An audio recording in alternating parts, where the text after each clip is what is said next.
이제 어느덧 올해도 이제 10월 이제 마지막 주를 앞두고 있습니다. 이 10월이 지나면 또 우리 전례력으로 위령성어를 맞이하죠.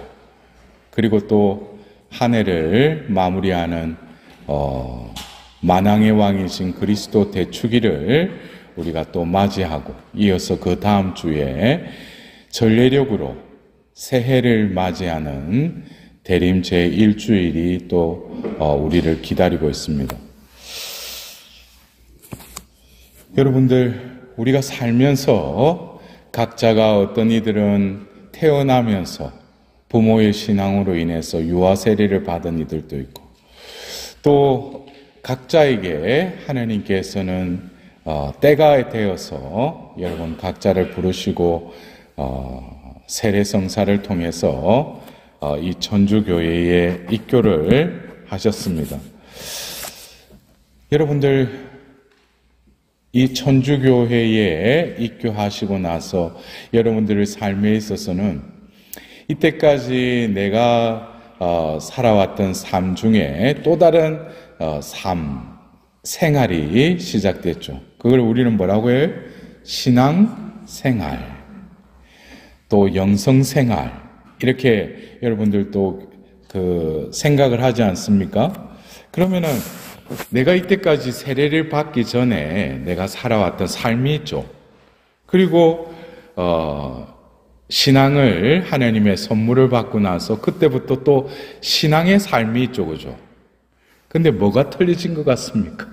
여러분들, 이 그리스도교 신앙을 통해서 우리는 내가 신앙을 가지기 전에는 내 삶의 목적이 내가 이 생을 통해서 내 꿈을 이루고 또 내 원하는 바를 내가 성취하는 것, 그것이 어떻게 보면은 내 삶의 목적이었다면, 여러분들이 이 신앙의 선물을 받고 신앙의 삶, 신앙생활을 하면서 여러분들 목적은 뭡니까?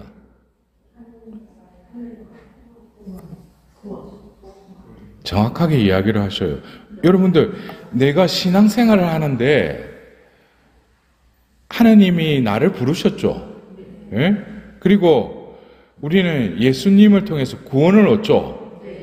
그러면은 이 신앙이라는 선물을 가지고 이 현세에서 우리는 그 은혜를 누리면서 결국 내가 이 신앙의 삶을 통해서 하나님께서는 우리에게 무엇을 주셔요?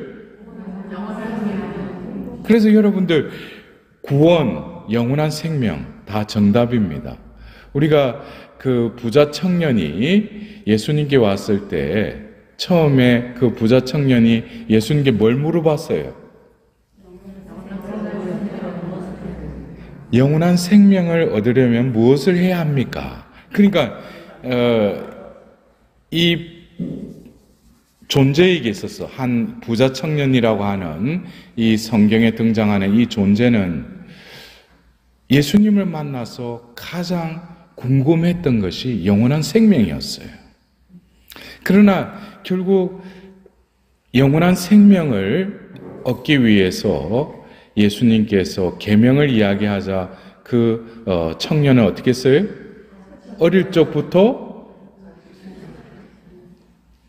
그 계명들을 잘 지켰다고 그랬죠. 그런데 예수님께서는 그를 또 사랑 어린 눈으로 이렇게 보시면서 너에게 부족한 것이 한 가지 있다라고 하면서 너가 가지고 있는 재물을 가난한 이들에게 나누어 주고 나서 나를 따르라 그러죠. 그러자 성경에서는 뭐라고 합니까? 그는 울상이 되어서 물러갔다고 그랬죠. 그 심사는 뭡니까? 자기는 재산을 안 나눠주겠다 이거죠. 그리고 나서 예수님께서는 부자가 하나님 나라에 들어가는 것보다 낙타가 바늘기로 들어가는 것이 더 어렵다라고 하면서 이 부자 청년이 영원한 생명에 대한 질문을 했는데 예수님은 또 뭐예요? 구원에 대해서 이야기하죠. 그래서 우리가 구원, 영원한 생명, 이거는 같은 맥락이라는 것이죠. 그래서 우리가 이 10월 묵주기도 성월에 묵주 기도를 바치고 나서 마지막에 우리가 마친 기도를 할 때 결국 이 묵주의 신비를 우리가 묵상하면서 기도하는 것도 궁극적인 목적은 뭡니까? 영원한 생명을 얻게 하소서 그러죠. 근데 어떤 분들은 그래요. 근데 지금 발등에 불 떨어진 거 지금 현세적으로 이것이 필요한데, 이걸 좀 해결해 줬으면 좋겠는데, 이거 축복 내려 주셨으면 좋겠는데. 근데 하나님이 그것을 영원한 생명만 주시는 게 아니라 현세적인 것도 주시죠. 그러나 중요한 것은 뭡니까? 어떤 마라톤 주자들이 달릴 때 피니시 라인이 어디에 있다라는 걸 알고 달리지 않습니까? 그러니까 힘들게 달렸어라도 어떻게 골인을 하기 위해서 그곳을 향해서 나아가잖아요. 근데 우리가 살면서 내가 세례를 받은 지 몇 년도, 몇 월, 며칠에 받고 나서 여러분들 각자도 신앙의 삶의 횟수가 조금씩 틀리겠지만 어떤 분들은 수십 년이 되신 분도 계셔요. 어떤 분들은 수년, 몇 년 안 되신 분도 계셔요. 근데 과연 여러분들이 그 마라톤을 달리는 그 주자처럼 나는 과연 그 영원한 생명, 구원을 위해서 그 피니시 라인을 통해서 향해서 나는 지금 나아가고 있는가? 나는 지금 어디까지 지금 나아가고 있는가? 라는 것을 여러분들 어느 정도 느끼면서 신앙생활 하세요? 아니면은 그 영원한 생명이야 뭐 하나님이 때가 되면 주실 거고 나는 현세적인 것, 이것 더 중요하다. 자칫하다 보면은 헛고생할 수 있어요. 헛수고할 수도 있다고. 그거는 여러분들이 각자가 지금 바치고 있는 기도의 내용을 이렇게 잘 들여다보면은 내가 현세적으로 하나님께 청하고 두드리고 구해야 될 것도 있지만 궁극적으로 하나님께 구할 것은 이거라는 것을 분명히 인지하고 현세적인 것을 바치는 사람들. 그래서 예수님 뭐라고 하셨어요? 너희들 걱정하지 마라. 너희의 머리카락까지도 내가 다 세고 있다. 라고 하면서 뭐예요? 먼저 하나님 나라와 그 의로움을 구하여라. 그럼 나머지 것들은 곁들여 받을 것이다. 여러분들 왜 부자 청년에게 네가 가지고 있는 그 재산을, 재물을 가난한 데에게 나눠주고 나를 따라라. 재물은 이 세상을 사는 데 있어서는 우리가 육신을 지니고 있는 한에서는 재물은 필수적인 거예요. 그러나 부족한 한 가지는 예수님이 보실 때 영원한 생명을 주시는 그 하느님보다도 그에게는 재물이 더 소중한 거예요. 그 마음의 중심에는 하나님이 계시기보다는 그것이 더 중심에 자리 잡고 있었던 거예요. 재물이 나쁘다. 재물을 그냥 가난한에게 나눠주라는 그런 행동 수칙을 말하는 것이 아니라 하나님이 바라보시는 그 관점, 영원한 생명을 주고자 하시는 그 재판관이신 예수님은 너가 구원받으려면, 너가 영원한 생명을 얻으려면은 너가 갖춰야 될 조건에 대해서 분명히 그 부자 청년의 그 사건을 통해서 우리에게 일러주셨어요. 여러분들 조금 전에 말씀드렸죠. 계명 잘 지키고 어릴 때부터 자기는 그걸 잘 준수했다고. 그것만으로 영원한 생명을 얻는다 못 얻는다? 여러분들 이것은 어떤 면에서 내가 매일 미사 다니고 내 나름대로 성서생활 그거는 필수적이죠. 그러나 그것이 구원을 받기에 절대적인 조건이 아니라는 거예요. 자칫하면 그거는 뭡니까? 또 다른 바리사이가 되는 거죠. 내가 이런 것을 지켰으니 하느님 구원해 주십시오. 오늘 여러분들과 조금 이렇게 나누고 싶은 것은 저도 어떤 80년대에 성령 세례를 받고 의연 이제 몇 년이 있으면 40년이 돼가요. 그때 제가 성령을 체험하고 나서 그리고 제가 의도했건과는 완전히 다른 삶이 저에게 또 예비되었다는 것을 깨닫게 해주셨어요. 그거는 제가 깨달은 것이 아니라 제 안에서 비로소 활동하기 시작하신 그 성령께서 저에게 가르쳐 주신 것이에요. 그것은 그 전에 제가 커오면서 남들과 같이 내가 커서 뭐가 될까 그거에 대해서 꿈도 있었고 계획도 있었어요.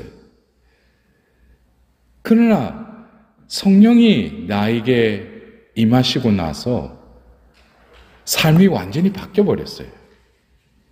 내가 의도와는 너무나 상관없는 그런 길로 하나님께서는 저를 이끌어 가셨어요. 처음에는 이게 뭔지, 왜냐, 내가 가야 할 길이 있었는데 완전히 새로운 길을 하나님께서 저를 이끄셨기 때문에 그 길은 가본 적도 없고 꿈꾼 적도 없었어요. 그래서 그게 저에게는 그 길로 이끄셔서 그 길에 제 발을 내딛기도 했지만 끊임없이 그 길에서 뭡니까? 도망가고 또 못 가겠다고 누워서 또 주저앉아서 나는 더 이상 이 길 못 가겠다고. 그럼 또 예수님께서 기다려 주셔. 네? 또 그리고 나를 얼러가지고 나를 또 안기도 하고 업어서 또 같이 가자는 거예요. 근데 극기야는 더 이상 저도 인내심의 한계를 느끼고 나서 더 이상 나는 못 가겠다고. 그러니까 예수님도 더 이상 말이 없어요. 그리고 내 갈 길로 가겠다고 그냥 그 길로 갔어요. 근데 가다 보니까 그 길이 내가 생각했던 길이 아니야. 결국에는 그 길이었어. 주님이 이끄신 길이었다. 그래서 제가 지난 2016년에 우리 교회에서 자비의 특별희년이라는 그 해를 우리가 보냈죠, 그죠? 그때 제가 가톨릭 평화방송에 그 28주에 걸쳐서 그 녹화를 하게 됐어요. 그때 제가 하루 자비의 빛으로 나아가라는 그 주제로 제가 강의를 하면서 문득 그 어느 시인이 적은 모래 발자국이라는 그 시가 저에게 와닿았어요.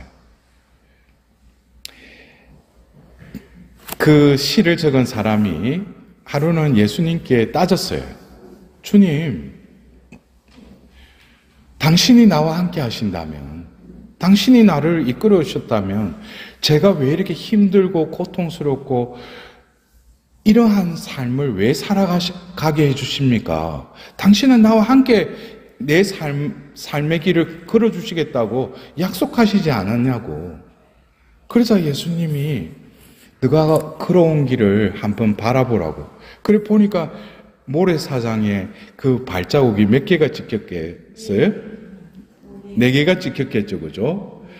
그래서 내가 몰랐고 또 내가 부정했을지라도 내 삶은 예수님이 함께 그 길을 걸어오셨구나. 근데 저도 그 시인과 같이 모래사장에 그 아로 새겨진 그 발자국처럼 제 삶에 예수님께서 함께 오셨다면 내 발자국도 4개인가 해가지고 이렇게 되돌아봤어요.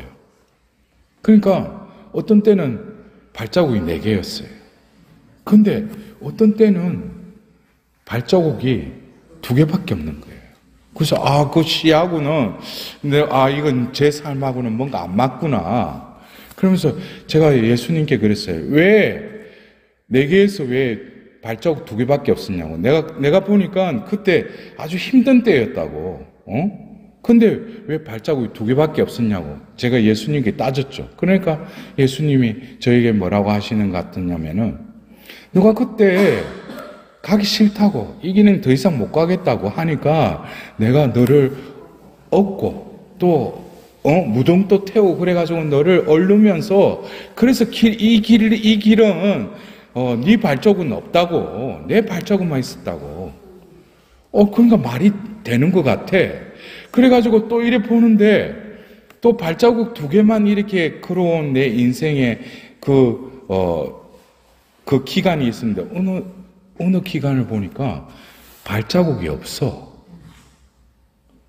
제가 정발한 것도 아니고 예수님도 없어진 것도 아닌데 여러분들 발자국이 왜 없겠어요? 발자국이 분명히 없어요.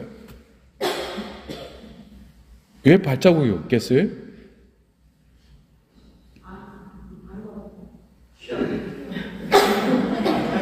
그때 방송을 안 보셨구나. 예. 그때 왜 제 삶의 그 기간 동안에 발자국이 없었냐면은 이제 더 이상 나는 이 길을 안 가겠다고 내 마음대로. 그러니까 그러면서 내가 어디로 가요? 낭떠러지로 가는 거예요. 예? 근데 그 길로 가면 어떻게 돼요? 낭떠러지 또 죽는 거예요. 근데 어떻게 돼요? 예수님이 몸소 내 발에 밑에 깔리는 거예요.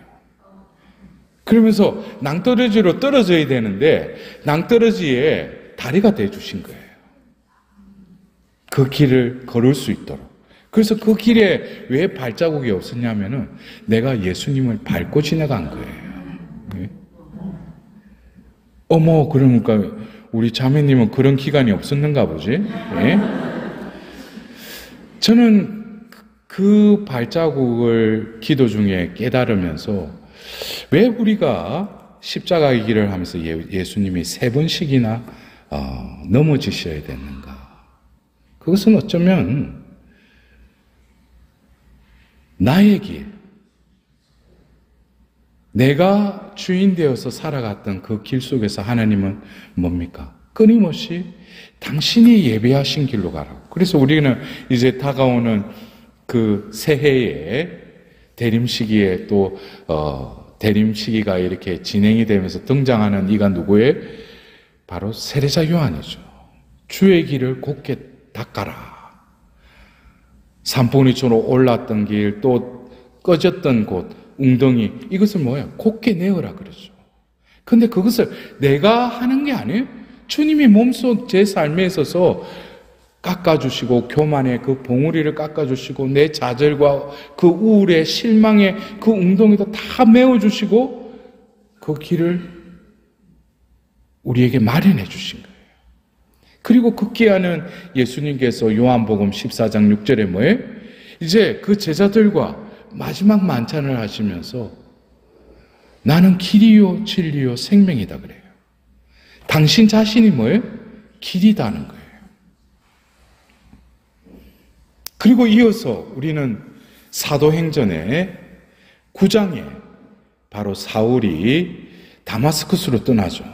근데 누구를 포박해서 데려오려고 그 길을 떠났어요? 예? 그리스도 교인들. 예. 그거는 어떤 성경인지 모르겠네. 제가 보는 성경에는 사도행전 9장 3절에 새로운 길을 찾은 이들을 잡아서 포박해서 데려오려고 그랬다는 거예요. 여러분도 그래요?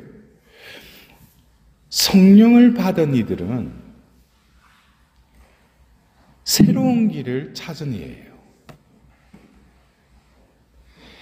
새로운 길을 찾았다라는 것은 그들은 예수님이 약속하신 보호자 성령을 임하시고 우리가 사도행전 2장 그에 보면은 그 제자들은 거센 바람으로 불의의 모양으로 그들에게 임하자 그들은 성령으로 가득 찼다고 그랬어요. 사도행전 2장 4절에. 그들이 왜 새로운 길을 찾게 됐겠어요? 그들이 뭐 어떤 새로 닦아놓은 그 길을 자기들이 찾아서 그 길로 나아간 거예요? 그들에게 임하신 그 성령은 바로 그리스도의 영이죠. 아버지와 아들의 영이죠. 그 영이 임하자 그들은 그 전에 그들은 마음속에 뭐로 가득 차 있었어요? 나로 가득 차 있었어요. 여러분들 그래요. 우리가 원죄의 타락 중에 우리 인류는 살아간다라고 교리 중에 배웠죠. 원죄의 영향권이라고 하는 것은 여러 가지 원죄의 그런 영향이 이미 우리 존재를, 이 세상을, 이 만물을 다 물들였어요. 근데 우리가 원죄의 설화인 창세기 3장을 보면은 먼저 뭡니까? 뱀이 와서 하와를 꼬시죠. 유혹을 하죠. 그래서 하와가 또 그것을 사탄아 물러가라 하고 그 40일 단식 후에 예수님이 하셨듯이 그런 말씀으로 대처한 게 아니라 무슨 말씀으로 대처해야 되겠어요? 바로 창세기 2장 17절에 동산 한가운데 있는 그 나무 열매는 따먹지 마라. 그것을 먹는 날 너희는 반드시 죽을 것이다. 아무리 교묘하게 나에게 그 유혹을 하더라도 뭡니까? 거기서 바로 창세기 2장 17절에 그 예수님의 그 하나님의 말씀으로 그걸 물리쳐야죠. 근데 그 유혹에 연합했죠. 그리고 어떻게 돼요? 바로 선악과 나무 열매를 바라보죠. 그래서 처음에 뭐예요? 먹음직스럽다고 했어요. 이것은 뭡니까? 바로 육의 욕망이죠.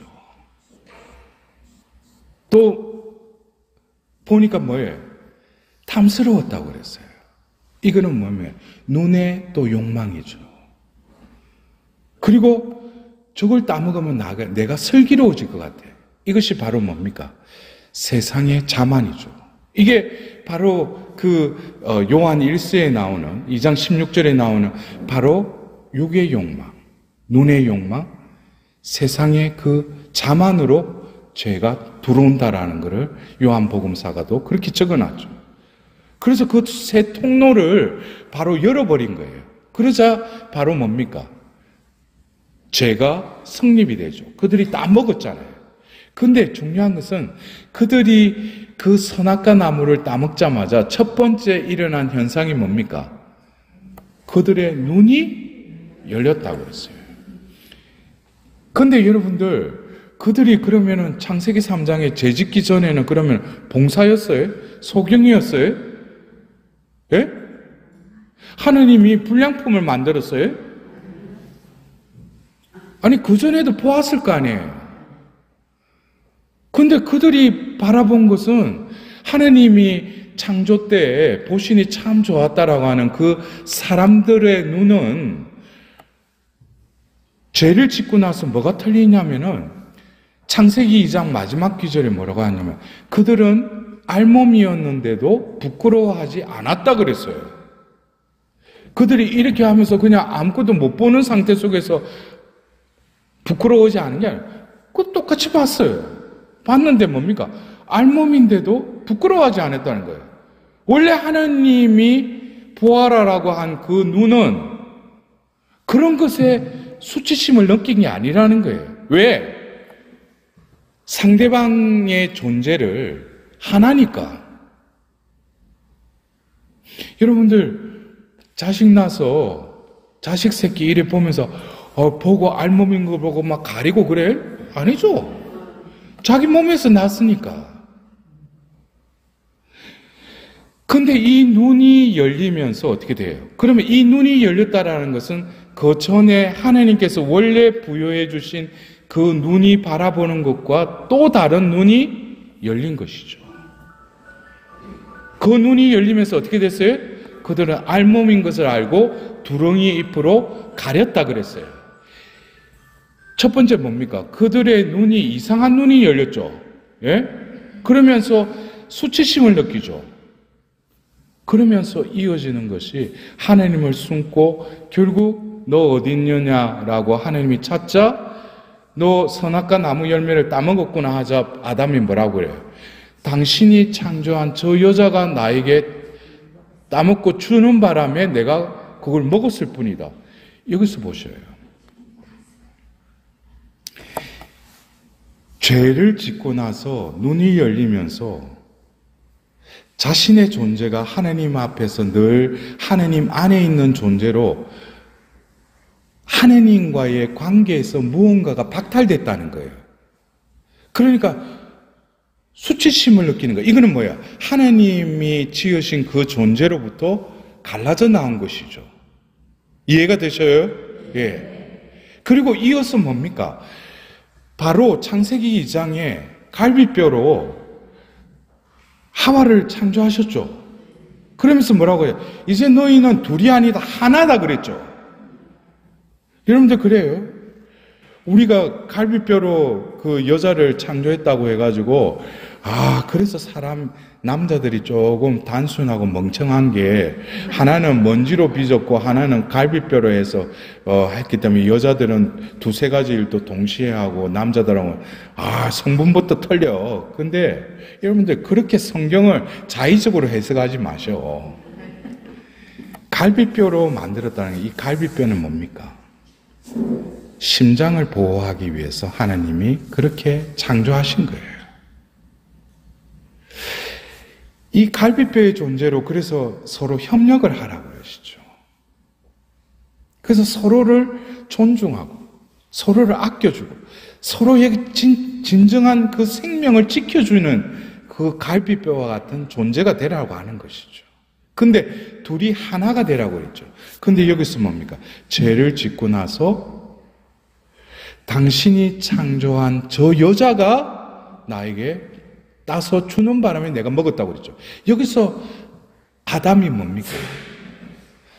너희는 둘이 아니라 하나라 그랬죠. 근데 여기서 뭐예요? 둘이 돼버린 거예요. 여기서 죄의 심각성은 바로 뭡니까? 그냥 죄를 지었다. 선악과 나무를 따먹었다. 이것보다도 더 심각한 이 죄악의 영향권은 바로 아담을 지으시고 하나가 되도록 또 협력자를 지으셨지만 개체로는 둘이지만 하나죠. 그러면은 하나님의 원래 창조된 그 은혜 안에 산다면은 상대방이 남이 아니라 또 다른 나일 뿐이죠. 그래서 우리는 형제 자매 그러고 보면은 평화 인사 때 평화를 빕니다. 우리는 하나예요. 오늘 독서의 말씀처럼 우리가 주님도 하나고 우리가 받은 성령도 한 분이시라는 거예요. 그러나 뭡니까? 성령이 내 안에 머무르지 않으니까 나로 살아가는 거예요. 여기서 중요한 것은 죄를 짓고 나서 존재론적인 차원에서 어떤 현상이 벌어졌어요. 어떤 병으로 따진다면 어떤 정상이 드러난 거예요. 하나님이 창조한 그 모상이 변질이 돼버린 거예요. 어떻게 변질이 됐다? 먼저 하나님과 박탈, 분리되죠. 그것이 수치심을 느끼는 거예요. 원래 하나님이 창조한 존재는 하나님 말씀대로 살아가도록 하나님의 얼굴을 뵙도록 그렇게 창조되었어요. 그러나 죄로 인해서 그것이 가려져 버린 거예요. 그래서 우리가 두려움도 죄로 인해서 우리가 두려움을 느낀 건 죄에 대해서 두려워하죠. 그러나 원래 하나님이 주신 두려움은 뭡니까? 주님을 두려워하는 것이 우리에게 주신 두려움이에요. 주님을 두려워하면 우리는 죄를 두려워야 할 것이 아니라 죄를 짓는 것을 왜 두려워해요? 하나님을 두려워하니까 죄를 짓지 않도록 자신이 노력하는 것이죠. 여러분들, 제가 하는 말을 잘 따라오셔야 돼요. 제가 그래요. 이런 그 성령 기도회 가서 이렇게 강의를 하다 보면은 제 체험담 이야기하고 또 어떤 사람, 그런 거는 다른 강사들 오면은 들으셔. 예? 저는 뭡니까? 오늘 내가 모든 것을 새롭게 하리라. 근데 여러분도 안 그래요? 죄를 짓고 감옥에 들어가가지고 어떻게 하다 보니까 규칙적인 생활하고 제때 자고 술도 안 먹고 담배도 안 피고 그러니까 이제 맑은 정신이 오니까 어떻게 돼요? 복역기간 딱 하면서 나가면서 내가 새 인간이 돼야지. 내가 이제는 감옥에서 나가면은 내가 이제 새롭게 살 거야. 어떻게 보면 똑같은 새로움이지만 그거는 자력갱생이죠. 자기의 힘으로 새롭게 가보겠다는 거예요. 그렇다면은 오늘 강의 주제처럼 묵시록 21장 5절에 내가 모든 것을 새롭게 하리라. 이것은 내가 생각하는 새롭게 되는 거하고 하느님이 새롭게 내가 모든 것을 재창조하리라는 그것은 다르다는 거예요. 먼저 그거를 우리가 인정을 해야 돼요. 내가 새로워지려고 하는 거. 그래, 우리 가정이 새로워져야지. 우리 자녀들이 새로워져야지. 우리 가정, 어떻게든지 하나님 보시기에 좋게끔 우리가 새롭게 돼야지. 자칫하면 그거는 자력갱생이에요. 자기가 그렇게 새롭게 하겠다는 거예요. 그래서 저는 어떤 때는 이사야서 55장의 그 말씀을 자주 되뇌입니다. 왜냐? 저에게 좋은 아이디어가 떠올랐어요. 아이디어를 보니까 겉으로 보면은 주님을 위하고 주님의 영광을 위한 것 같아. 근데 기도 중에 그 생각, 그 아이디어를 들여다보니까 처음에는 잘 보이지 않았는데 그 생각의 뿌리를 가보니까 나가 있는 거예요. 나를 드러내는 거예요. 내가 인정받기 위해서요. 이거는 주님을 위해서 주님의 영광을 위한 것을 그럴싸하게 포장해놓고 나를 드러내기 위해서요. 그래서 그런 식별을 하지 않으면은 여러분들 그래요. 나에게서 이렇게 올라오는 생각들, 마음들 이런 것들이 나로 살아왔기 때문에 거의 100%에 가까운 것이 나의 뿌리를 두고 있어요. 그거를 어떻게 할 수 있어요? 그 열매를 보면 알아요. 제가 본당 사목을 할 때 한 번은 그 성가대원들이 열심히 해가지고 그때 아마 성탄 때일 거예요.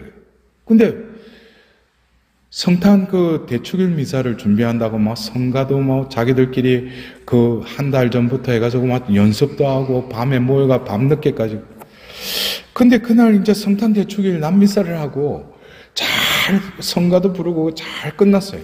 근데 공지사항 때 제가 성가대 박수 치는 거를 깜빡한 거예요. 그걸 미사 끝나고 인사를 하는데 성가대들이 나를 보고 보면 막 하고 막 피해가려고 하고 그런가. 내가 뭐 참 그때 비로소 깨달은 거야.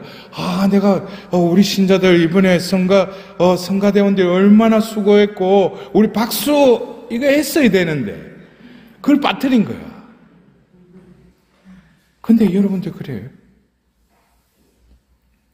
우리가 자칫하면은 하나님 앞에서 봉사한다고 해놓고 열매를 보면은 자기를 인정해야 되고 자기가 말한 말이 뭐가 통과돼야 되고 그거는 꼭 성가대뿐만 아니라 레지오 인간들이 모인 그 자리에서 보면은 겉으로는 성공 겪고 묵주기도 하고 성가 부르고 하니까 그럴싸해요. 근데 다 나로 존재하는 거예요. 그건 다시 돌아왔어. 여러분들 그래요? 죄의 심각성이라는 것은 아담이 누구에게 핑계를 댔어요? 당신이 창조한 저 여자라고 그랬죠. 그러면은 이제는 하느님과 단절됐을 뿐만 아니라 둘이 아니라 하나라는 것이 뭡니까? 깨어지죠. 하나가 더 이상 아니죠. 그러면서 아담이 뭡니까? 나라는 존재가 생긴 거예요. 에고라는 존재. 하나인 그 다른 나를 어떻게 보여요? 남으로 보기 시작하는 거예요. 하나가 깨진 것이죠. 하나님의 관계도 깨어졌을 뿐만 아니라 인간의 관계도 뭡니까? 깨어진 거예요. 이게 죄의 심각성입니다. 우리가 그래요. 어떤 때는 교리를 가르치면은 우리가 무슨 아담이 죄를 지었는데 왜 우리가 지금 역사가 얼마나 흘렀는데 다 보면 원죄의 타락 속에 있느냐? 여러분들 안 그래요? 우리가 축구 국가대표팀이 11명 이게 그 본선에 나가서 달리는 사람이 11명이잖아. 그들이 태극마크를 달고 달리는데 그 사람이 골을 넣었는데 와 하잖아. 왜 그래? 우리와 똑같은 나라의 대표 선수니까. 반대로 골목은 뭐예요? 잘하지 이러면서 왜 우리가 안타까워해? 우리 대표 선수니까. 그래서 성경에 아담이 죄를 지었다라는 것은 결국 아담 안에 하나님의 모든 인류가 담겨져 있는 것이죠. 그래야지 우리가 이 성경의 스토리에 있어서 내가 모든 것을 새롭게 한다라는 것은 결국 아담으로부터 유래된 그것을 회복하시겠다는 거예요. 그러면 여러분들 보십시오. 이 세상에 결국 이 죄가 범람하고 타락 속에 우리가 허우적거리는 이유가 다 원인은 뭐예요? 나예요. 이 세상은 어떻게 우리를 종용합니까? 우리를 어떻게 훈련시킵니까? 우리를 어떻게 성공했다라고 하는 사람은 뭐예요? 나가 올라가고, 나가 인정받고, 나가 남에게 드러나고, 다 나 중심적이죠.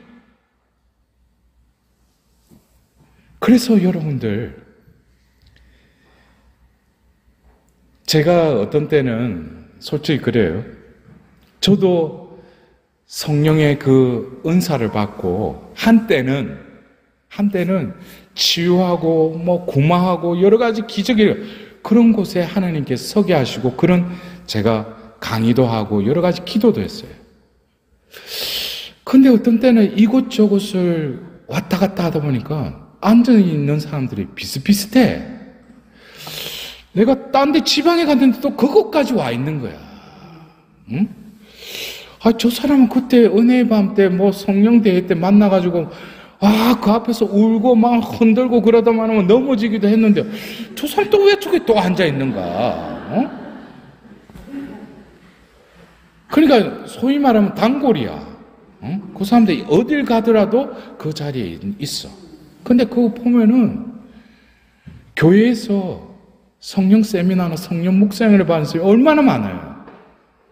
근데 우리가 볼 때 단골 성령 빼면은 그 많은 성령의 터치를 받고 성령 충만의 경험을 한 사람들이 다 기도회를 다 떠나버린 거예요. 그리고 그 이후에 저 자신도 하나님께서 지금 의원 17년 전이에요. 2007년에 제가 서울의 모 본당에 제가 서울에서 공부를 하면서 손님 신부로 있는데 제가 1월 3일날 제가 성전에서 아침 기도를 끝내고 일어나는데 저에게 어떤 마음에 어떤 말씀이 들렸어요. 너가 가는 곳마다 카이노스의 영을 부어주겠다. 그래서 저는 처음에 이게 뭔가 싶었어요. 응? 그래서 카이노스의 영이 뭔가? 하고 성경을 찾아보고 보니까 카이노스 영이라는 거 없어. 그걸 보니까 이 카이노스가 히라보예요. 그리스. 그 뜻이 새로운이라는 뜻이에요. 새롭다. 응? 그러면서 찾아보니까 바로 성경에 유일하게 한 예언자를 통해서 말씀하신 그 말씀, 에제키엘서에 그 말씀이 나오는 거예요. 내가 너희에게 새 마음을 넣어주고 새 영을 넣어주겠다. 이것이 11장에도 나오고 18장에도 나오고 36장에도 나와요. 거기에 새 영이 카이노스의 영이었어요. 그래서 뭐 이게 뭔가? 그리고 그 이후로 하나님께서는 저를, 여러분들도 그렇죠. 어떤 강사들이 이렇게 초빙해 보면은 여러 곳에 가다 보면은 레파토리가 있어요. 그 강사가 오면은 레파토리가 비스무리해. 어떤 분은 원고 들고 다니면서 똑같이 해. 차라리 CD 듣는 게 낫지. 녹음 파일 듣는 게 낫지. 똑같아. 근데 그 이후로 성령께서는 저를 말씀을 읽게 하셨어요. 두루마리를 제 입에 넣어주신 것처럼 너무나 말씀이 달았어요. 그 이후로 말씀을 전하라고 그랬어요.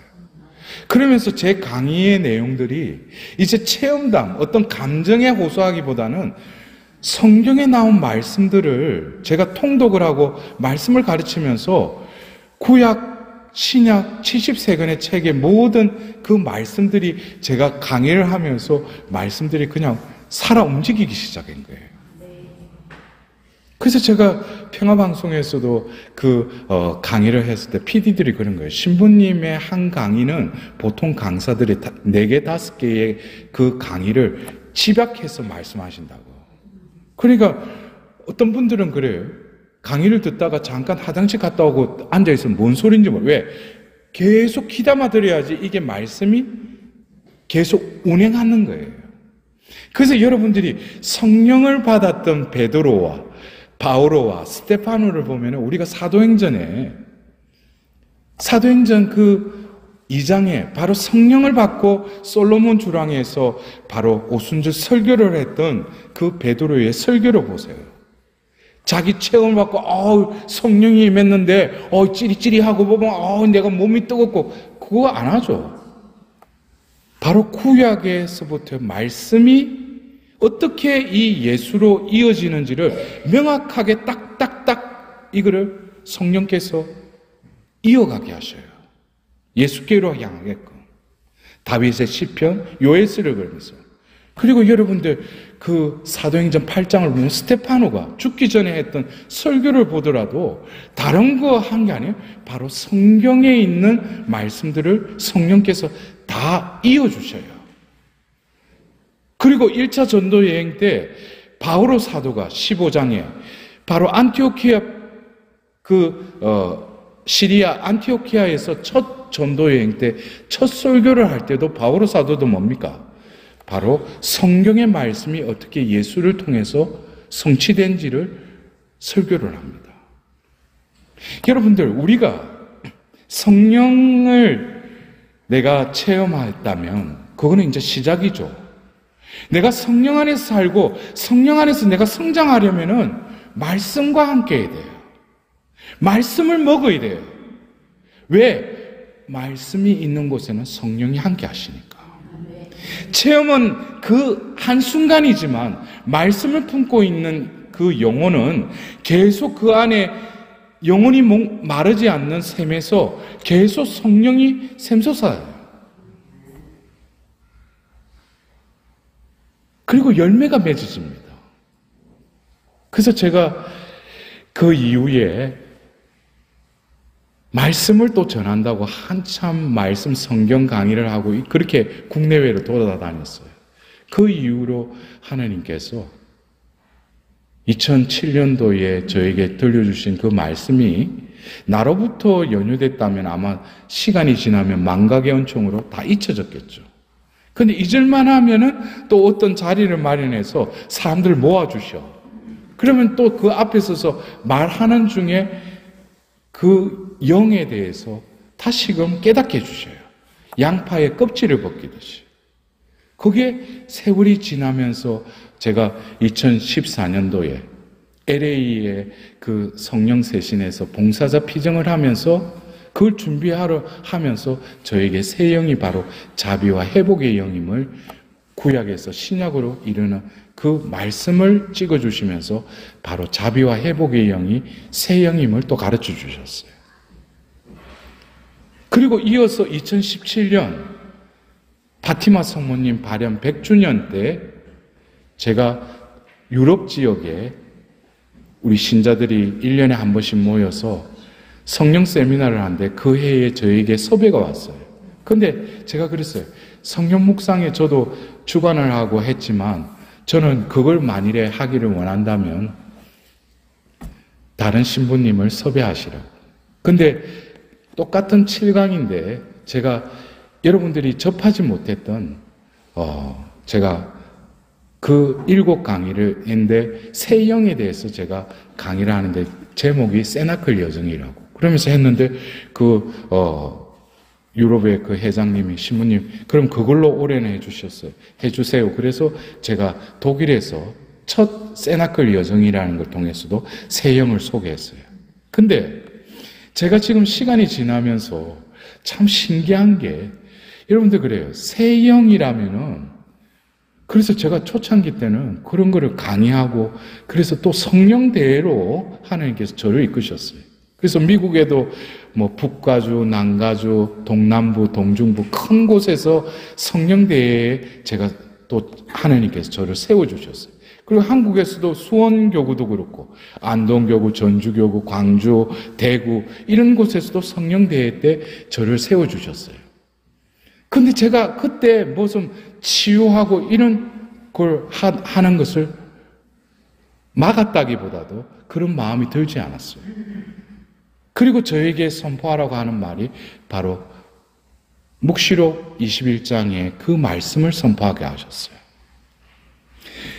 제가 여러분들에게 저도 수없이 국내외로 이 세영에 대한 강의를 해오면서 여러분들 그렇잖아요. 제가 초창기 때 세영에 대해서 말하니까 어떤 곳에 가서는 신부님 그럼 우리가 헌령을 받은 겁니까? 왜 세영을 받으라고 그래요? 내가 생각해도 나도 인간인지라 저에게 너가 가는 것마다 세영을 부어준다고 했는데 그러면 하필이면 그냥 영을 부어준다고 그러지 왜 앞에다 세자를 붙여가 세영을 부어준다니까 그때도 성령 세신의 그 무드가 조금 이렇게 사그라들 때였어요. 그래서 제가 한국에 들어왔는데 뒤에 보니까 그 지역에 봉사자들이 평가회를 하는데 저 신부 다시 부르지 마라. 우리도 지금 힘들고 뭔가 사람들이 빠져나가는데 또 세영이란 브랜드를 가져와가지고 여기 미국에서 보면 새로운 사람들 모으려고 그러니까 다시 부르지 말라고. 근데 더 큰 데에 저를 또 그 지역의 회장이 바뀌면서 또 그곳에 저를 이끄셨어요. 근데 여러분들 그래요? 여러분들도 그 성령 세미나 이렇게 받았을 때 5강 때 안수식 할 때 안수하는 사람이나 안수 받는 사람이나 어떻게 할지 아무도 모르잖아요.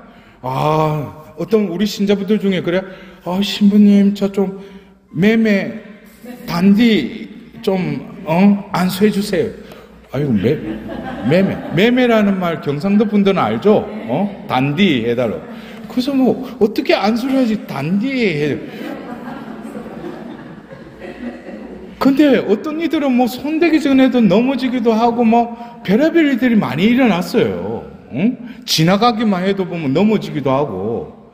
근데 참 신기한 게 제가 세영에 대해서 강의를 하고 나서 안수를 할 때 그런 현상이 일어나지 않는 거예요. 처음에 저는 말씀만 넣어주셨으니까 말씀을 뱉으라고 그랬으니까 뱉었잖아요. 근데 여러분들 이것을 보십시오. 똑같이 과거에 뭐 성령 그 세미나 할 때처럼 그런 현상이 일어난다면은 사람들이 뭐예요? 강의만 그렇지 뭐 세영 그러더만은 성령 체험은 다 똑같은데 그럴 거 아니에요. 근데 처음에 제가 미국에서 할 때 하면서 좀 이상한 거예요, 이게. 왜? 나 자신도 과거에 손만 대면 울기도 하고, 몸이 부르부르 떨기도 하고, 넘어지기도 하는데 가만히 있는 거예요. 근데 한국에서 제가 이 수원교구에 제가 우리 본원이 분당에 있으니까, 거기에 임해동 바오로 성전에 그 일대에 있는 신자들 250명을 모아놓고 이 세영에 대한 강의를 하고 나서 5주째 제가 안수식을 했어요. 근데 성전이 꽤 큰데 250명이 앉는데 떨어져서 한 줄씩 이렇게 넘어서 그러니까 꽉 차는 거예요, 성전에. 근데 혼자서 안수를 하는데 첫 줄을 이래 하는데 또 가만히 있는 거예요. 뒤에 안수 한 번 더 가만히 있어. 그래서 한 줄을 딱 하고 두째 줄을 하는데도 다 병든 닭새끼들처럼 가만히 있어. 그래서 제가 이게 그때는 솔직히 안수를 하는데 분심이 들었어. 왜냐니까 그러면서 아니 성령님 이 사람들 모아놓고 좀 성령이 임하는 걸 좀 느끼게 해주지 이게 뭐냐고. 그러면서 제 나름대로 분심이 좀 빠져있는데 저에게 한 단어를 떠올려 줬었어요. 장악이라는 단어였어요. 내가 이 자리를 장악했다는 거예요. 그러니까 제가 어쩌면 2007년도에 너가 가는 곳마다 카이노스형, 새 영을 부어주겠다고 했죠. 그리고 저는 제 성격이 그래요. 하느님으로부터 왔으면 하느님이 또 이끌어 주시겠지. 단순하게. 제가 뭐 그걸 연구하고 공부를, 그럴 필요 없죠. 왜? 그러다 보면 거기에 뭐가 들어가요? 나가 희석되는 게 섞이게 되니까. 근데 지금 17년이 지났는데도 제가 어떻게 보면 사제 생활에 계속 그때 주신 그 말씀이 해가 더 거듭해 나갈수록 더 깊어지고 하나님 그 신비를 열어주시는 거예요. 그러면은 왜 그전에는 같은 성령이죠. 그러니까 여기서 이거는 인간이 하는 게 아니구나. 왜 그래요? 국내외로 제가 여러 피정이나 강의나 성령대회 때 했을 때 똑같이 세영에 대한 성령 송가를 부르고 또 안수를 했을 때 그전에 했던 것과는 다른 현상이 일어났다는 거예요. 이거는 뭡니까? 하나님이 이끄시는 것이죠. 그는 분명한 하나님이 개입하신 거예요. 여러분들 거기에 대해서 공감이 되세요? 우리가 신약이 나왔다고 해놓고 거기에 대해서 효과가 안 드러나면은 뭐 이게 신약이냐 그럴 거 아니에요. 그래서 저는 두렵기 시작했어요. 왜 하나님이 왜 이것을, 근데 그것을 또 가톨릭 평화방송에서 또 선포하라는 거예요. 근데 어느 날 제가 그런 생각이 들었어요. 한번 제가 조금 전에 말씀드린 독일에서 첫 세나클 여정을 할 때, 마지막 회복의 세나클, 그때 제가 이런 강당에서 안수식을 하는데, 또 보니까 안수에도 가만히 있어. 근데 어떤 자매를 안수하기 전에 이 자매가 하면서 이러고 막 과거에 여러분들처럼 성령이 뭐냐고 이러는 거예요. 그래서 이거 같은 성령인데 또 이 사람한테는 왜 그런가? 그리고 끝나고 이제 체험 나누는데 그 자매가 오랜 기간 동안 냉담 중에 있었고 성령 세미나도 안 받았던 거예요. 그러니까 그에게는 성령의 현존하심을 외적으로 느끼도록 터치하신 거예요. 그러면서 제가 이 세월이 지나면서 우리가 병원에 가도 어디 자동차 사고 나거나 어디 부러져 가지고 그러면 외과로 가죠. 근데 내과 수술을 잠들게 해놓고 보면은 그거를 수술을 하나님이 하시잖아. 그 예레미야의 마음의 수술처럼. 그래서 제가 이게 그전에 했던 게 어떤 외과적인 어떤 하나님이 개입이 있었다면은 지금은 내과 수술을 하시구나. 마음의 수술을 하시구나. 근데 여러분들 그랬어요. 제가 2016년 그때 땡스기빙이라고 추수감사절에 제가 미국 동부에 또 피정을 지도하고 나서 그때 1세대 각 지역에 있는 그 성령 회장들이 어떻게 공교롭게 모이게 됐어요. 동북부, 동남부, 그 다음에 서부의 남가주, 그 다음에 북가주. 모여서 그 피정을 하고 나서 하루 더 봉사자들만 모여서 우리가 하루 더 머물렀어요. 그러면서 그 봉사자들이 그런 거예요. 신부님을 통해서 무언가가 새로운 어떤 성령께서 새 바람이 부는 것 같다. 근데 특징이 신부님은 꼭 그 성령과 더불어서 성모님에 대해서 강의 중에 꼭 말씀을 해요. 제가 왜냐하면 처음에 그 동남부 성령대회 때 제가 그 일요일 날 그 지역에 성령대회를 하는데 토요일 날 봉사자 피정을 또 하루 했어요. 그리고 저녁에 이제 내일 성령대회를 앞두고 성전에 앉아서 이렇게 기도를 하는데 그때 오른편에 성모님이 계셨어요. 그래서 제가 앞에서 이렇게 저녁에 혼자서 머물러 있는데 그 성모상으로부터 저에게 나를 앞에 내세우고 하여라 라는 어떤 그런 마음의 소리가 들리는 것 같았어요. 그래서 저는 또 그렇게 하라면 또 그렇게 해요. 망설이지 않고. 그래서 그 다음날 성령대회 때 성모상을 앞에 모셔놓고 하기 시작한 거예요. 그리고 나서 제가 곳곳에 가는 곳마다 성모상을 모셔놓고 성령 송가를 부르면서 안수를 하기에 또 이르렀어요. 근데 여러분들 중에도 그래요. 우리 수원교구에도 그 체나꼴로 곱비신 부님의 그 체나꼴로가 세나클이에요. 영어로 하면 다락방 하는. 근데 그 곱비 신부님의 메시지를 제가 읽으면서도 또 깜짝 놀랐어요. 왜냐? 저에게는 새로운 성령 강림이라고 저에게 내가 이제 새로운 성령 강림을 이루리라 라는 그 말씀을 제가 듣고 세계 곳곳에 가서 강의를 했는데 성모님께서는 두 번째 성령 강림을 준비하라고 그랬어요. 여기에 이미 답이 다 들어가 있어요. 왜 성모님은 두 번째라고 말씀하실까? 첫 번째에 계셨으니까. 왜 두 번째 성령 강림을 준비하라고 했을까? 첫 번째 성령 강림에 해답이 있다는 거예요. 그러면은 사도행전 우리는 2장만 성령이 강림하는 그 기절만 있는데 그 기절 전에 마티아를 청구하는 그 사건 이전에 예수님이 성천하시고 나서 그들이 묵고 있던 이청방으로 갔다라고 루카복음사는 적어놓고 있어요. 그리고 11명의 제자도 그 자리에 있었다.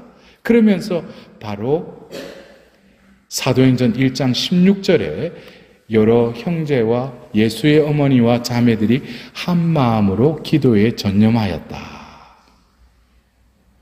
이 한 귀절이 있어요. 두 번째 성령 강림을 준비하기 위해서는 첫 번째 성령 강림 때 바로 예수님 성천하셨죠. 그리고 10일째 성령이 강림하셨죠. 그 사이에 9일이 미스테리예요. 우리는 그 9일 안으로 들어가야 돼요. 그래야지 제2의 성령 강림이 우리 가운데 임하시는 거예요. 근데 이 9일은 그냥 제쳐놓고 그냥 오소서 성령이여 하고 그냥 이루어 달라고 하니까. 그러니까 이게 성모님이 원하시는 그 뜻하고는 뭔가 이렇게 겉으로는 비스무리하면서도 결과적으로는 추구하는 바가 틀린 거예요. 그러면 첫 번째 성령 강림 때 하나님께서는 무엇을 이루셨는가? 성령이 임했죠. 그들은 성령으로 가득 찼죠. 그래서 첫 번째 드러났던 것이 그들의 표현의 능력을 성령이 장악하십니다. 그러면서 그들에게 외국어를 말하게 하게 해요. 그들이 듣도 보도 배운 적도 없는 외국어를 말하기 시작한다는 거예요.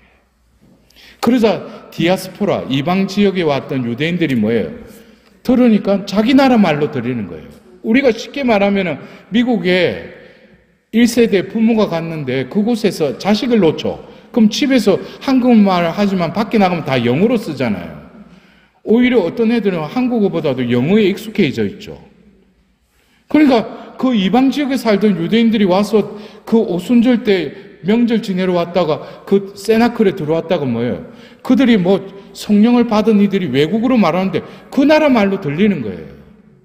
근데 그 사람들이 그 언어를 배운 적도 없어요. 근데 그들은 들어보니까 어떤 내용이에요? 하나님의 위협을 찬양하는 그 내용으로 그들이 말을 하기 시작한 거예요. 먼저 뭡니까? 내 생각대로, 내 마음대로 짓거리던 그 말이 이제 성령이 그 혀를 장악했다는 거예요. 그리고 나서 루카 복음사가는 사도행전 2장 13절에 이 말씀으로 성령 강림의 그 사건을 마무리해요. 성령 강림이 있었던 시간이 삼시경, 지금 시간으로 하면 우리가 9시예요. 오전 9시. 오전 9시에 성령을 받고 이들이 외국어로 말하고 이러고 있으니까 더러는 새 포도주에 취했군 하고 빈정거렸다고 그랬어요. 성령 강림 사건은 첫 번째 성령 강림은 루카 복음사가가 마지막 기절 2장 14절에 새 포도주에 취했군. 이 새 포도주라는 말은 예수님 공생애에 새 포도주는 새 가죽 부대에 담아야 한다고 그랬어요. 흠 가죽 부대에 담으면 어떻게 된다고 했어요? 둘 다 못 쓰게 된다고 그랬어요. 결국 성령 강림 사건은 성령이 그들에게 임하신 그 사건이기도 했지만 하나님께서 이 성령 강림을 통해서 이루고자 하셨던 건 뭡니까? 바로 그 새 포도주인 성령을 담는 그 존재를 흠 가죽부대에서 새 가죽부대로 변화시켰다는 거예요. 이게 바로 성령 강림 사건의 본질이에요. 그래서 성령 세미나의 1강에서 7강의 그 제목을 보면은 마지막 강의 7강의 제목이 뭡니까? 그리스도 안에서의 변화예요. 이게 성령 세신 운동의 최종 목적지예요. 변화되어야 된다는 것이죠.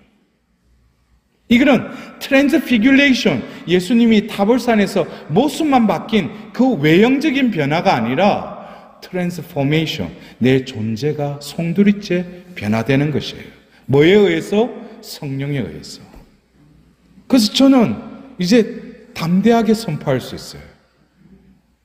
너가 가는 곳마다 새 영을 부어주겠다.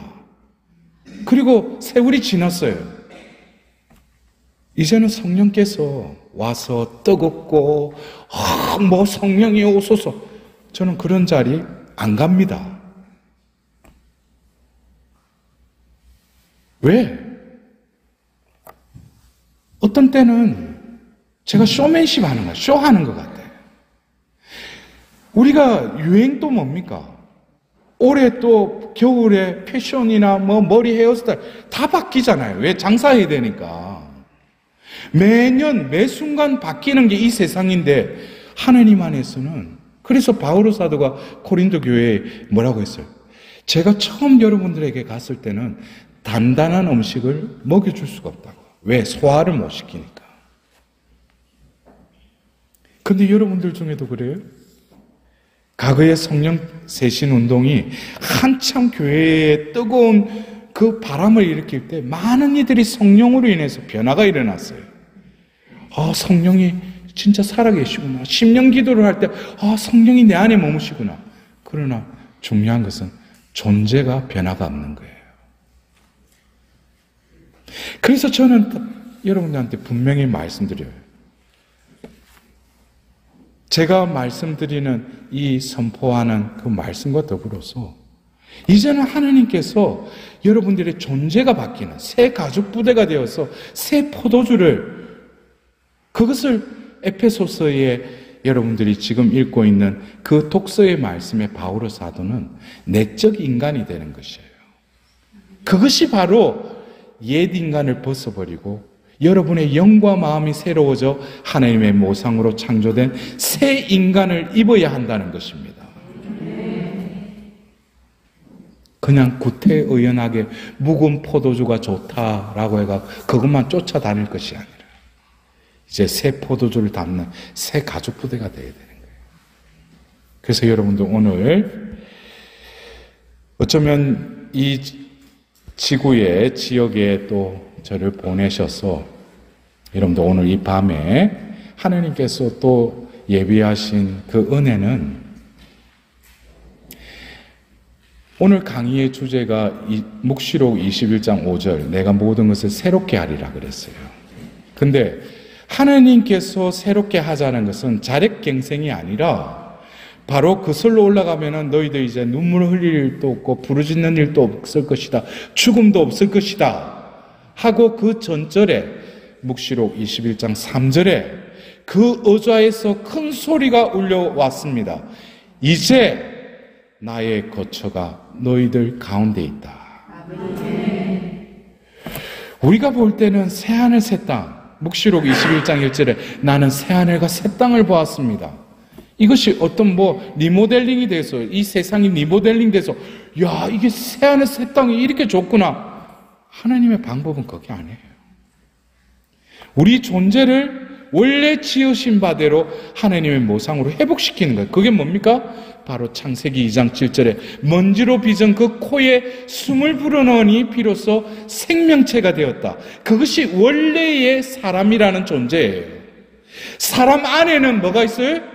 그분의 숨, 그분의 생명, 성령이 머무른 존재가 바로 사람이라는 존재예요. 그래서 바오로 사도는 로마서 8장에 이렇게 말하고 있어요. 여러분 안에 그리스도의 영을 모시고 있지 않는 사람은 그리스도께 속한 사람이 아닙니다. 그랬어요. 그리스도에 속한 자, 크리스찬, 그리스도인은 외적으로 성당 열심히 다니는 그것으로 그리스도인이라고 보는 것이 아니라 눈에 보이지 않지만 그 안에 그리스도의 영이 머물러 있는 자를 바오로 사도는 그리스도께 속한 자, 그리스도인이라고 본 것입니다. 여러분들, 내가 성당에 열심히 봉사하고 나름대로는 열심히 하느님 안에 산다고 그러는데 자신의 삶을 돌아보십시오. 내 안에 계시는 그분 의자에서 울려온 그 말씀이 뭡니까? 나의 거처가 이제 너희들 가운데 있다. 아멘. 제가 그래요. 여러분들 하느님이 함께 하십니까? 그러면 아멘 해요. 근데 하느님께서 머무실 곳이 없는 거야. 왜? 그 존재에 다 덩그랗게 누가 앉아 있어요? 나가 중심에 있는 거예요. 에고가.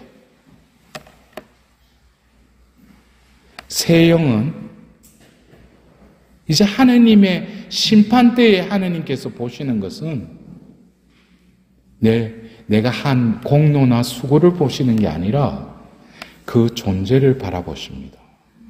지으신 분이 그 존재를 바라볼 때 우리가 볼 수 없는 그 내면까지도 다 보시는 것이죠.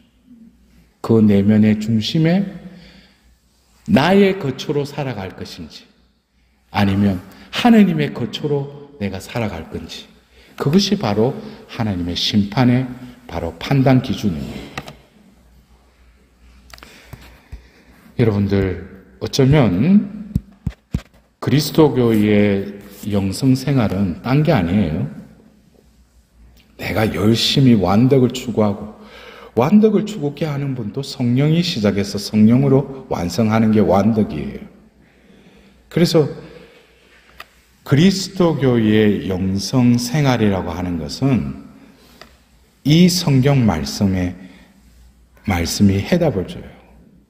갈라디아서 2장 20절에 이제는 내가 사는 것이 아니라 그리스도께서 내 안에 사십니다. 그러면은 신앙생활은 뭐겠어요? 성당 열심히 왔다 갔다 하고 뭐 레지오하고 그게 아니고 내가 어디에 머무르더라도 내가 사는 게 아니라는 거예요. 내 존재를 그리스도의 피로 속량하셔서 나를 사셔서 이제 나에게 그리스도가 내 안에 사신다는 거예요. 그리스도가 내 안에 살면은 내 눈은 이제 그리스도의 빛에 의해서 새로운 것을 보게 될 겁니다. 나의 귀는 나에게 맞는 그런 말만 듣는 귀가 아니라 하나님의 말씀을 듣는 귀로 변화될 것입니다. 나의 혀는 나를 옹호하고 나를 대변하는 그 죄악의 거짓의 키 역할을 하는 것이 아니라 성령의 도구로서 하나님 말씀을 전하는 혀로 변화될 것입니다. 내 마음, 내 존재는 바로 나의 거처가 아니라 이제 주님의 거처로 살아가는 것입니다. 그것이 바로 여러분들을 부르신 하나님의 목적입니다. 여러분들 오늘 이 밤 진정으로 내가 모든 것을 새롭게 하리라 했던 그 하나님께서는 다시 너를 되찾고 싶다는 거예요. 내가 지은 너를 죄악의 그 타락 속에서 너라고 생각하는데 그 너가 아니라 바로 나가 너라는 거예요. 그 나를 내가 되찾고 싶다. 여러분들 좀 오늘 강의가 조금 어려울 수도 있어요. 왜냐 다른 강사들은 이런 말씀을 안 전하죠. 근데 결국에는 자신의 존재를 모르면은 신앙생활은 어쩌면 헛고생하는 거예요. 그래서 어떤 강사들은 뭡니까? 어떻게 하면 신앙생활을 기쁘게 하고 어떻게 하면 하나님 축복받는 거? 저도 그런 강의를 수없이 했어요. 그런데 사람이 변화되지 않아요.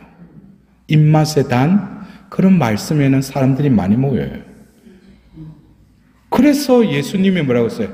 나를 따르려면 자기를 버리고 제 십자가를 지고 나를 따라라. 나는 그리스도와 함께 십자가에 못 박혀 죽었습니다. 이 말씀이 이해가 안 되는 거예요. 나는 살려고 성당 다니는데 왜 자꾸 죽으라 버려라 하는가? 그 죽으라 버려라고 하는 것은 나로 살아왔던 옛 인간을 예수 그리스도와 함께 죽으라는 거예요.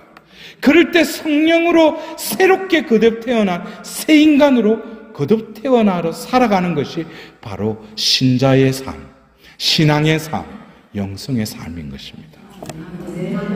여러분도 오늘 이 미사를 통해서 우리 이 제대 위에서 다시금 예수님께서는 골고다 언덕의 그 희생제사를 재현하십니다. 그리고 우리에게 영성체로 건네지십니다. 이 그리스도의 몸, 원래의 나의 몸이기도 했어요. 이제는 아멘하고 그냥 모시고 또 나로 살아가는 나가 아니라 이제 나에게 영한 그 예수님이 나를 대신해서 살아가시